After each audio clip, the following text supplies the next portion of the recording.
I'm here today to talk to you about the evolution of the bicycle and motorcycle. These two vehicles have had a profound impact on our society, and their history is fascinating. The bicycle was invented in the early 19th century. The first bicycles were very simple, and they were difficult to ride. But over time, they became more sophisticated, and they became a popular form of transportation. By the early 20th century, bicycles were being used for everything from commuting to racing. The motorcycle was invented in the late 19th century. Motorcycles were originally powered by steam engines, but they soon switched to gasoline engines. Motorcycles quickly became popular, and they were used for both transportation and recreation. Both bicycles and motorcycles have evolved significantly over the years. Today, there are bicycles and motorcycles for all types of riders. There are bicycles for commuting, racing, and touring. There are motorcycles for commuting, off-road riding, and racing.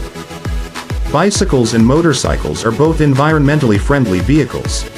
They don't produce emissions, and they don't require gasoline. This makes them a great option for people who are looking for a sustainable way to get around. Bicycles and motorcycles are also fun to ride. They're a great way to get exercise, and they can be a lot of fun to take on long rides. I hope you've enjoyed learning about the evolution of the bicycle and motorcycle. These two vehicles have had a major impact on our society, and they're still popular today. In addition to the points I've already mentioned, I'd like to add that bicycles and motorcycles are also great for social interaction. They're a great way to meet new people and make friends, and they can be a lot of fun to ride with friends. I encourage you to get out and ride a bicycle or motorcycle today. It's a great way to get exercise, have fun, and help the environment. Here are some additional details about the evolution of the bicycle and motorcycle. The first bicycle was invented in 1817 by Karl von Drais, a German inventor. Dreis's bicycle was called a Draisen, and it was powered by the rider's feet. The Draisen was not very popular, but it is considered to be the first bicycle. In 1863, the first commercially successful bicycle was invented by Pierre Michaud, a French blacksmith. Michaud's bicycle was called a velocipede, and it had pedals and a crank. The velocipede was much more popular than the Draisen, and it quickly became a popular form of transportation. In the late 1800s, several improvements were made to the bicycle. These improvements included pneumatic tires, chain drives, and derailleur gears. These improvements made bicycles faster, more comfortable, and easier to ride. By the early 1900s, bicycles were being used for everything from commuting to racing. The bicycle had a major impact on society in the early 1900s. It gave people a new way to travel, and it helped to break down social barriers. Bicycles were often used by women and by people of color, who were previously unable to participate in other forms of transportation. The bicycle also had a positive impact on the environment. It is a non-polluting form of transportation, and it helped to reduce traffic congestion. The bicycle has continued to evolve in the 20th and 21st centuries. Today, there are bicycles for all types of riders, including road bikes, mountain bikes, and BMX bikes. Bicycles are also used for recreation, racing, and transportation. The bicycle is a simple invention with a big impact. It has changed the way we live our lives, and it is a sustainable form of transportation that is still popular today. The first motorcycle was invented in 1885 by Gottlieb Daimler, a German engineer. Daimler's motorcycle was powered by a gasoline engine, and it had two wheels and a frame. The motorcycle was not very popular at first, but it quickly became more popular as the gasoline engine improved. In the early 1900s, several improvements were made to the motorcycle. These improvements included better engines, brakes, and tires. These improvements made motorcycles faster, safer, and more comfortable to ride. By the early 1920s, motorcycles were being used for everything from commuting to racing. The motorcycle quickly became a popular form of transportation. It was faster than a bicycle, and it was more affordable than a car. Motorcycles were also used by law enforcement and by the military. In the 1950s, the motorcycle industry went through a major change. The introduction of the Harley-Davidson Sportster made motorcycles more affordable and more accessible to a wider range of riders. The Sportster was a huge success, and it helped to popularize the motorcycle in the United States. In the 1960s, the motorcycle became a symbol of rebellion and freedom. Motorcycles were often used by outlaw biker gangs, and they were also popular among young people who were looking for a way to express themselves. In the 1970s, the motorcycle industry went through another major change. The oil crisis made gasoline more expensive, and this led to a decline in the popularity of motorcycles. However, the motorcycle industry rebounded in the 1980s, and motorcycles have remained popular ever since. Today, there are motorcycles for all types of riders. There are motorcycles for commuting, touring, racing, and off-road riding. Motorcycles are also used for recreation and for personal transportation. The motorcycle is a versatile vehicle that has changed the way we live our lives. It is a fast, fun, and affordable way to get around. It is also a great way to experience the open road and to enjoy the freedom of riding. Like and subscribe.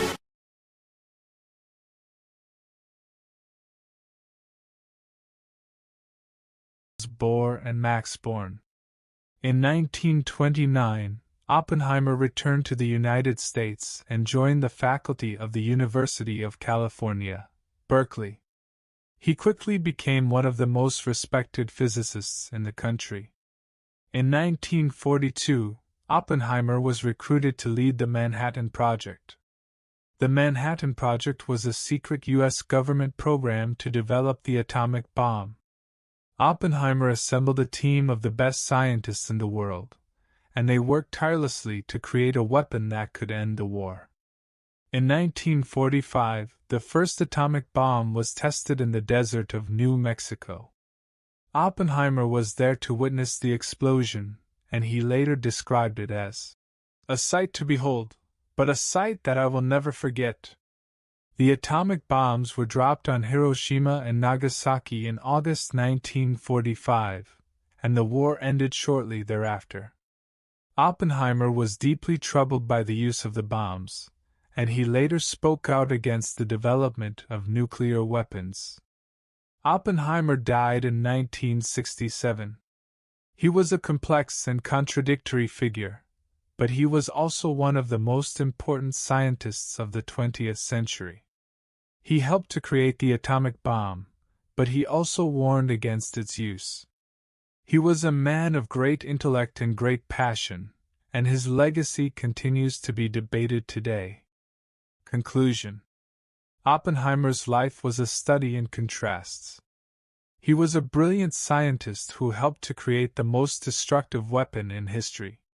He was a man of great intellect and great passion, but he was also deeply troubled by the use of his creation.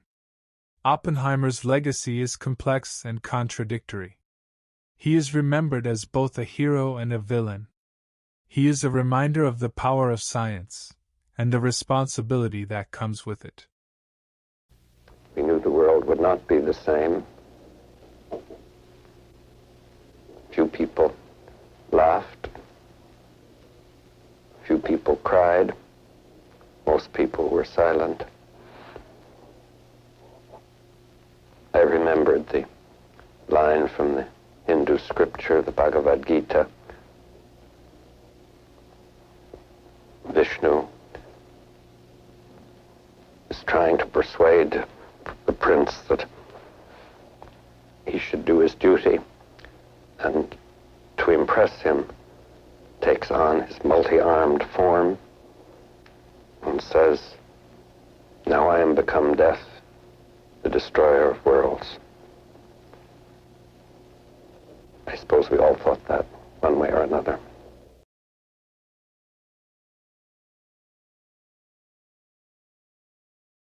Once upon a time, in a world teeming with innovation and ambition, a man named Ettore Bugatti stepped onto the stage of automotive history. Born in Milan, Italy in 1881, Ettore possessed a profound passion for the art of engineering and an unparalleled vision that would shape the future of automotive excellence. Ettore Bugatti was not content with merely creating cars. He wanted to craft masterpieces that would transcend the realm of transportation and become works of art. In 1909, he founded the Bugatti Car Company in the picturesque town of Molsheim, located in the Alsace region of France. From the very beginning, Ettore Bugatti's designs were infused with a harmonious blend of aesthetics and functionality. His cars were more than mere machines. They were sculpted creations that possessed a soul of their own. Ettore's attention to detail was legendary, and his obsession with perfection led him to personally oversee every aspect of production. The early Bugatti models, such as the Type 13 and Type 22, showcased Ettore's ability to merge form and function seamlessly. These cars featured sleek bodies, streamlined shapes, and elegant curves, demonstrating his unwavering dedication to aerodynamics and performance. But Ettore didn't stop at the exterior. The interiors of his cars were meticulously designed with opulence and comfort in mind. Bugatti quickly gained a reputation for its racing prowess, and in the 1920s, the company unleashed a marvel that would forever etch its name in motorsport history: the Bugatti Type 35. This formidable racing car dominated the competition, capturing over 2,000 victories and multiple Grand Prix championships. With its lightweight construction, advanced suspension, and powerful engine, the Type 35 became an icon of speed and agility. As the Roaring Twenties roared on, Bugatti continued to push boundaries. Ettore unveiled the Bugatti Royale, a luxury car that transcended the realms of opulence. The Royale was an embodiment of grandeur and exclusivity, designed for European royalty and the crème de la crème of society. With its magnificent proportions, sumptuous interiors, and massive 12.7-liter engine, the Royale remains one of the most coveted automobiles in history. Tragedy struck Bugatti during World War II when production came to a halt. Ettore Bugatti's son, Jean Bugatti, a brilliant designer and engineer, lost his life while testing a new prototype. The war left the company in disarray, and Ettore, devastated by his son's death, was unable to revive the brand before passing away in 1947. Decades passed, and Bugatti's legacy lay dormant until 1987, when an Italian entrepreneur, Romano Artioli, revived the marque. Artioli acquired the Bugatti brand, infused it with his own vision, and unveiled the Bugatti EB 110 in 1991. This extraordinary hypercar boasted a quad-turbocharged V12 engine, cutting-edge technology, and futuristic design. The EB 110 captured the world's imagination, rekindling the spirit of Bugatti's past glory. However, financial challenges plagued the company once again, leading to its demise in the mid-1990s. Hope was not lost, though, as the Volkswagen Group stepped in and acquired Bugatti in 1998. Under Volkswagen's stewardship, the Bugatti brand experienced a renaissance, blending heritage and modernity in a way that honored Ettore Bugatti's original vision. In 2005, the Bugatti Veyron burst onto the scene, surpassing all expectations. It became the epitome of automotive engineering and craftsmanship. The Veyron's mind-boggling specifications, including a quad-turbocharged W16 engine producing over 1,000 horsepower, and a top speed that eclipsed 250 miles per hour, made it the fastest production car of its time. The Veyron wasn't just a car, it was a symphony of power, precision, and beauty. Building upon the success of the Veyron, Bugatti unveiled the Chiron in 2016. Named after the legendary race car driver Louis Chiron, this hypercar pushed the boundaries of what was thought possible. With its futuristic design, enhanced aerodynamics, and a quad-turbocharged W16 engine delivering a mind-bending 1,500 horsepower, the Chiron redefined automotive performance. Today, the Bugatti brand stands as a testament to the relentless pursuit of perfection. Each Bugatti that rolls off the production line represents the culmination of over a century of passion, craftsmanship, and technological innovation. It's a testament to the enduring legacy of Ettore Bugatti, a man who dared to dream beyond convention and create machines that evoke emotions and admiration. Bugatti has become more than just an automobile manufacturer. It's an embodiment of artistry, engineering brilliance, and a symbol of automotive heritage. The story of Bugatti is a testament to the power of human creativity and the pursuit of greatness. It reminds us that even in a world driven by technology, the marriage of art and engineering can create something truly extraordinary. As we admire the sleek lines and hear the roar of a Bugatti's engine, we can't help but marvel at the history that led us here. Bugatti's legacy will forever inspire generations of dreamers, artists, and engineers, reminding us that true greatness is achieved when passion and innovation unite. And so, the enchanting tale of Bugatti continues, with each new chapter poised to captivate our imagination and leave an indelible mark on the ever-evolving tapestry of automotive history. If you want to know more about motorcar companies, write their names in the comments section. And tell us the mistakes in this video so that we can correct those mistakes in the future. Don't forget to like and subscribe. Thank you for watching.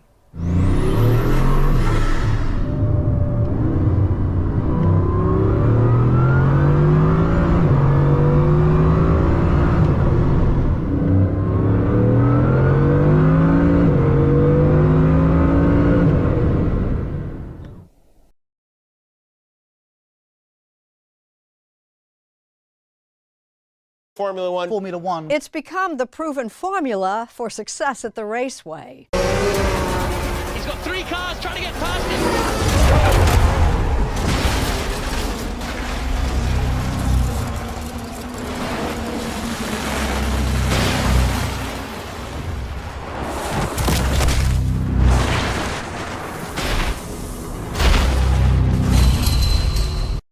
Formula One is the pinnacle of motorsport, and it has seen some of the greatest drivers in history compete for the checkered flag.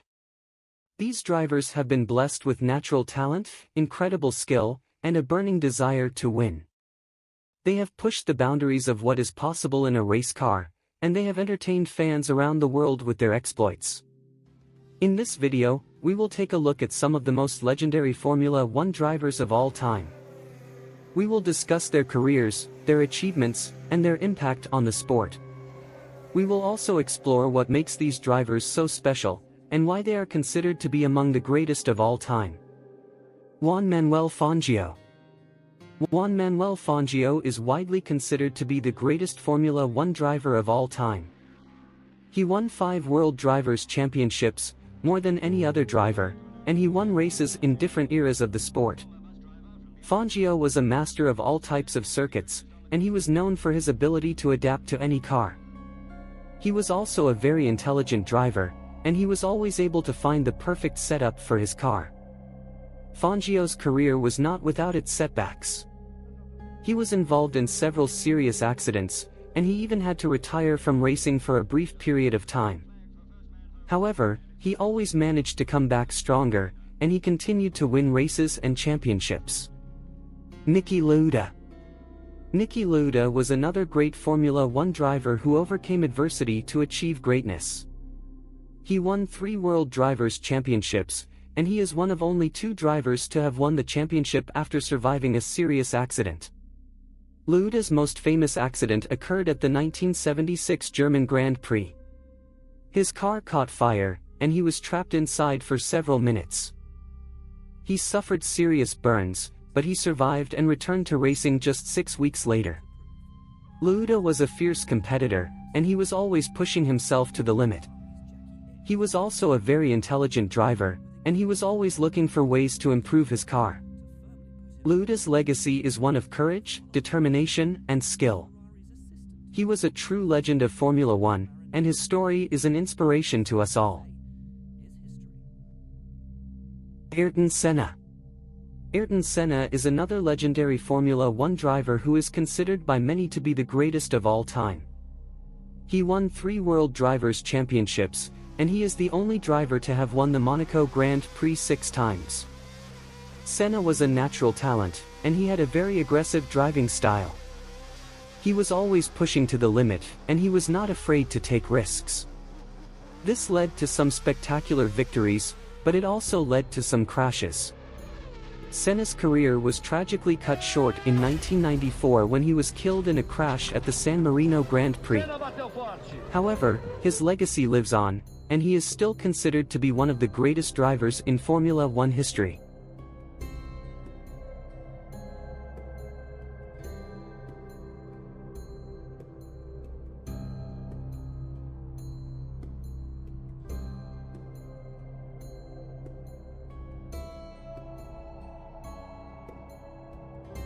Michael Schumacher.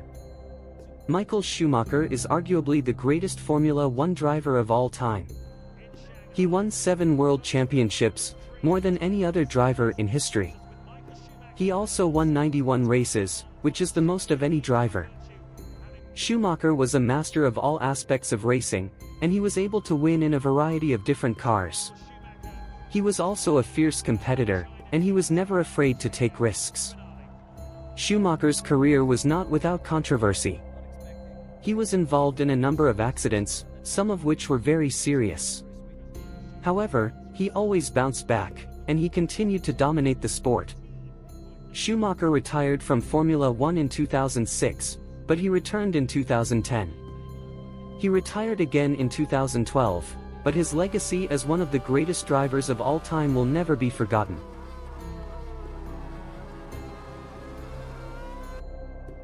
Sebastian Vettel. Sebastian Vettel is one of the most successful drivers of the modern era. He won 4 world championships in a row from 2010 to 2013, and he is still only 34 years old. Vettel is known for his calm and collected demeanor, and he is able to consistently extract the maximum from his car. He is also a very good qualifier, and he has started on pole position more times than any other driver in his era. Vettel's career has not been without its challenges. He has been criticized for his lack of consistency, and he has sometimes struggled to adapt to new cars. However, he has always bounced back, and he remains one of the most exciting drivers on the grid. Lewis Hamilton. Lewis Hamilton is the current world champion, Trading and he is fastest one of the sector most time. popular drivers in Formula One. He has won 7 world championships, which ties him with Michael Schumacher for the most in history. Hamilton is known for his speed, his racecraft, and his ability to perform under pressure. He is also a very good ambassador for the sport, and he has helped to make Formula One more popular around the world. Hamilton's career has not been without its challenges. He has been criticized for his sometimes aggressive driving style, and he has had a few high-profile crashes. However, he has always bounced back, and he remains one of the most dominant drivers in Formula One. These are just a few of the legendary Formula One drivers who have graced the grid over the years. These drivers have inspired fans around the world, and they have helped to make Formula One one of the most popular sports in the world. They are true legends of the sport, and their legacy will live on for many years to come.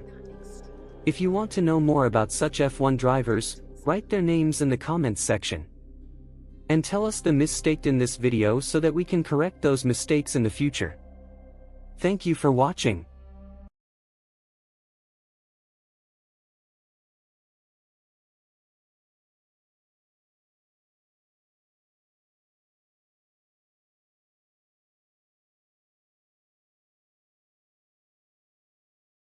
Baldwin IV of Jerusalem, also known as the Leper King, was a remarkable figure in medieval history. He was crowned king at the age of 13, despite being already afflicted with leprosy. Despite his illness, Baldwin ruled the kingdom of Jerusalem for 11 years, during a time of great turmoil and danger. Childhood. Baldwin IV was born in 1161, the son of Amalric, Count of Jaffa and Ascalon, and Agnes of Courtenay.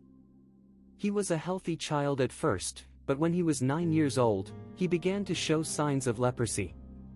The disease progressed slowly at first, but by the time he was 13, Baldwin was blind in one eye and his skin was covered in lesions. Despite his illness, Baldwin was determined to live a normal life.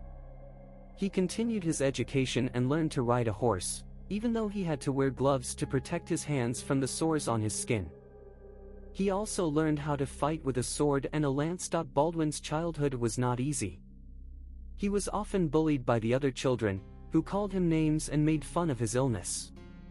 He also had to deal with the fear of dying young, as leprosy was a terminal disease in the Middle Ages. However, Baldwin was a strong and determined child. He refused to let his illness define him, and he refused to give up on his dreams. He dreamed of becoming a knight and fighting for his kingdom. When Baldwin was 13, his father died, and he became king of Jerusalem. He was a wise and just ruler, and he quickly earned the respect of his subjects. He also proved to be a skilled military leader, leading his armies to victory in several battles against the Muslims. He was diagnosed with leprosy at a young age, a disease that was considered a death sentence in the Middle Ages. Despite his illness, Baldwin refused to give up. He rose to the throne and ruled the Kingdom of Jerusalem for 11 years, during which time he faced many challenges, including the rise of the Muslim leader Saladin. The Leper King's victory over Saladin. Saladin was a brilliant strategist and a skilled warrior. He had united the Muslim forces in the region and launched a series of attacks on the Kingdom of Jerusalem. Baldwin knew that he would need to be clever and resourceful if he was to defeat Saladin. In 1177, Saladin marched on the city of Ascalon. Baldwin knew that he could not defeat Saladin's army in a pitched battle, so he devised a plan to lure Saladin into a trap. Baldwin led a small force of knights out of Ascalon and pretended to flee. Saladin's army pursued Baldwin's forces, and they were led into a narrow pass called Montgessard. Baldwin's forces were outnumbered, but they were well positioned. They rained arrows down on Saladin's army, and they were able to inflict heavy casualties. Saladin's army was routed, and he was forced to retreat. The Battle of Montgessard was a major victory for Baldwin IV. It showed that the Kingdom of Jerusalem could still be a powerful force, even in the face of Saladin's advances.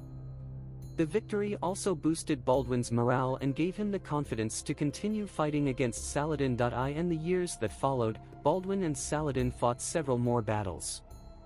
The war was long and bloody, but Baldwin was able to hold on to the Kingdom of Jerusalem. Baldwin IV, the Leper King's last days. Baldwin IV, the Leper King, lay dying in his bed in the royal palace in Jerusalem. He was only 23 years old, but he had been sick for most of his life. The leprosy that had ravaged his body had finally taken its toll. Baldwin was surrounded by his family and closest advisors. His sister, Sibylla, was there, as was his nephew, Baldwin V, who was the heir to the throne. Also present were Balian of Ibelin, Baldwin's trusted advisor, and William of Tyre, the chronicler who would later write about Baldwin's life. Baldwin was weak and frail, but his mind was still sharp. He spoke to his family and advisors about the future of the kingdom. He knew that the Muslims were a threat, and he wanted to make sure that the kingdom was strong enough to withstand them. He also spoke about his faith. He was a devout Christian, and he believed that he would be going to heaven. He said that he was not afraid to die, and that he was ready to meet his Maker. Baldwin died peacefully in his sleep on March 16, 1185. He was mourned by his family, his subjects, and his enemies alike. He was a great king, and he will be remembered for his courage, his determination, and his faith. Thank you for joining us on this journey through history. If you found this video informative, please like, share, and subscribe to our channel. Until next time, stay curious and keep exploring the incredible stories that shaped our world.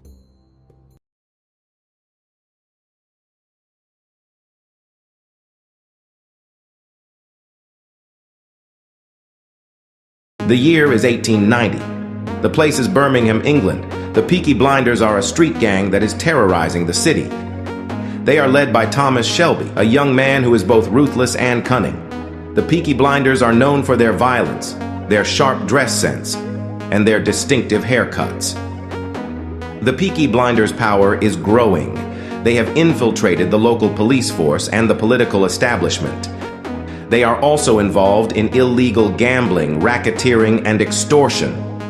The Peaky Blinders are a force to be reckoned with.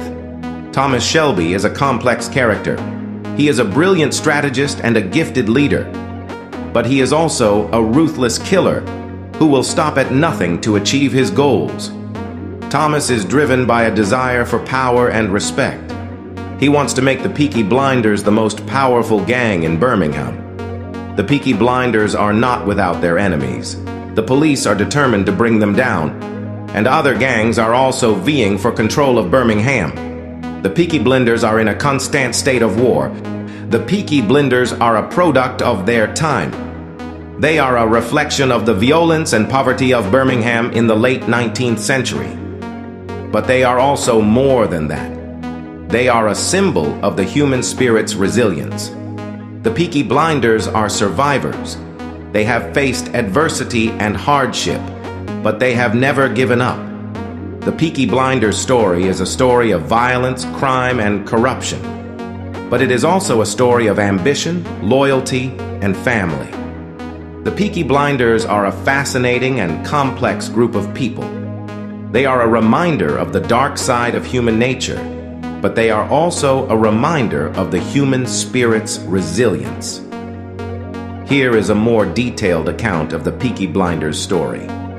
The Peaky Blinders were founded in the late 1880s by a group of young men from the slums of Birmingham. The gang quickly gained a reputation for violence and intimidation.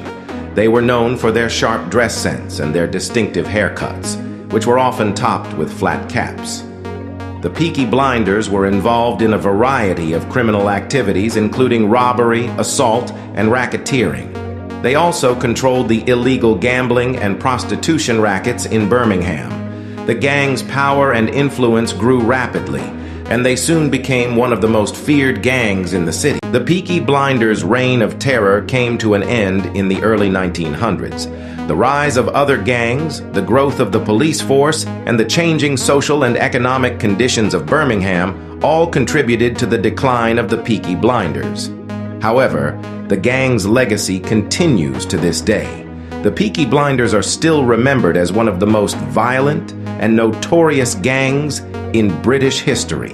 The Peaky Blinders have been the subject of books, films, and television shows. The most famous portrayal of the gang is in the BBC television series of the same name, which premiered in 2013. The series is set in Birmingham in the 1920s and follows the exploits of the Peaky Blinders gang, led by Thomas Shelby, Cillian Murphy.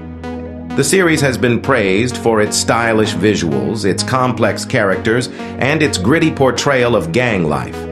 The Peaky Blinders are a fascinating and complex group of people. They were criminals, but they were also survivors. They were products of their time and place, and they were shaped by the violence and poverty of Birmingham.